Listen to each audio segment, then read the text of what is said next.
తెలంగాణ నయాగారగా గుర్తింపు పొందిన అందాల బొగత జలపాతం పరవళ్లు తొక్కుతోంది. ఎగువన కురుస్తున్న భారీ వర్షాలతో జలపాతం ఉరకలెత్తుతోంది. ఆ అందాలను కనులారా చూసేందుకు పర్యాటకులు పెద్ద ఎత్తున తరలివస్తున్నారు. ములుగు జిల్లా వాజేడు మండలం చీకుపల్లిలో ఈ జలపాతం ఉంది.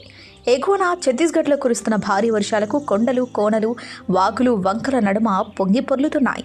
ఈ క్రమంలో బొగత జలపాతానికి వరద ప్రవాహం పెరిగింది. దట్టమైన అడవిలో జలపాతం సవ్వడులు వీణుల విందు చేస్తున్నాయి. బొగత జలపాతం సరికొత్త అందాలతో అలరిస్తోంది. పర్యాటకులను విశేషంగా ఆకర్షిస్తోంది. రద్దీ బాగా పెరిగిపోయింది.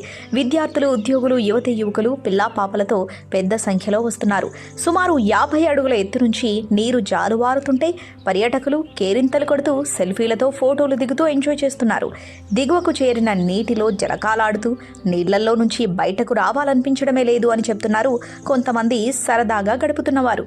ప్రకృతి అందాలను ఆస్వాదిస్తున్నారు. హైదరాబాద్, ఖమ్మం, వరంగల్, కరీంనగర్, ఆదిలాబాద్, నిజామాబాద్, మెదక్, అలాగే మహారాష్ట్ర తదితర రాష్ట్రాల నుంచి కూడా పర్యాటకులు వస్తున్నారు. వేలాది మంది పర్యాటకులతో జలపాతం పరిసర ప్రాంతాలు సందడిగా మారింది.